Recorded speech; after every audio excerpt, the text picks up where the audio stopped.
Hello, Contrarian Dude here, and I came across this little piece from Bill Maher, one of the poster children of liberalism, progressivism, and even socialism, I would say. He's just got a huge following from the left, and he kind of forgot the script the other day in an interview with Bernie Sanders and came out and confessed something which, to me, just undermines the whole argument that's been parroted by the left for years and years and years.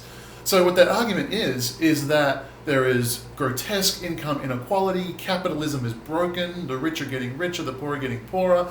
They rattle off all of the problems in society, which I tend to agree with. The middle class is getting annihilated, the rich are getting richer, the poor are getting poorer. There are some people who are suffering tremendously. We agree with all of this, and then the conclusion is, they either state it directly or leave it hanging and imply it, that the problem is capitalism, because America is a capitalist country, and capitalism is doing this. Greedy, rich people, capitalism, okay, I can join those dots. Capitalism is the problem, capitalism is broken, we need something different, we need socialism, democratic socialism, try something different, whatever the argument is. And anyone who understands economics has obviously tried to refute that and said, whoa, capitalism died a long time ago. It's the progression towards socialism that is the cause of all of the problems. We have been steadily marching towards socialism, and by many respects, we're already there. You see, very people will argue, and it can't be disputed, it's open fact for everyone to understand, is that America once upon a time produced the largest middle class that the world had ever seen. And they did it with a very, very small government. It hardly interfered in the economy at all. They didn't even have an income tax. Redistribution of wealth was not a mantra of that government. Safety nets were not a mantra. These welfare programs. Without any of it, America produced the largest middle class the world has ever seen. No one disputes that. But now we see a shrinking middle class for sure. We see a rapidly expanding underclass. And finally, someone from the left has broken ranks. They forgot the script, they forgot the mantra, they forgot their whole talking point for the last several decades, and they tell the truth. My question to you, I guess, is the word socialist. I want to get right to this because I want to help your campaign. I want to see you get the nomination. I want to see you do president. We have to teach Americans what this is. We do. And I don't know if we're doing that yet. Okay. I don't think most Americans realize they're already socialists. In certain respects. Okay. Let's start off with what it is not what we want to change.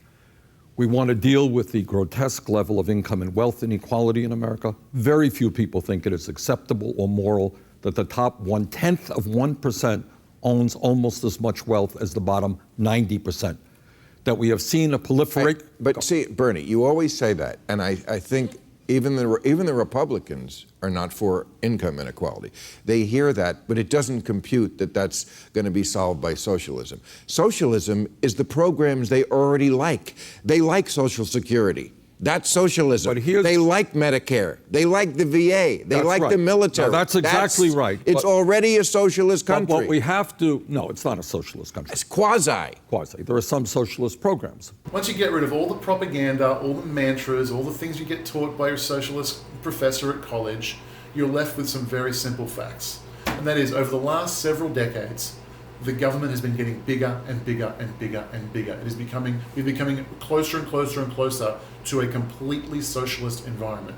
And during that time, the wealth gap has been getting bigger and bigger and bigger. The middle class is getting annihilated, underclass is growing. As I've said many times on this channel, the greatest trick the devil ever pulled was convincing the world he was a capitalist. The global ruling elite, with their trillions of dollars, and they own all the banks and the military-industrial complex and the press and the pharmaceutical companies, and they own everything of significance. They use government as a tool to extract wealth from the middle class and put it into their pockets. The bigger the tool you give them, the more efficient they are at growing rich and destroying the middle class. What we need is to not move towards socialism, but away from it. And I thank Bill Maher for forgetting the script that he's been pushing for the last 2 decades and finally confessing that we have been moving towards socialism over the last several decades, and by his words, we've even arrived there. That's the problem.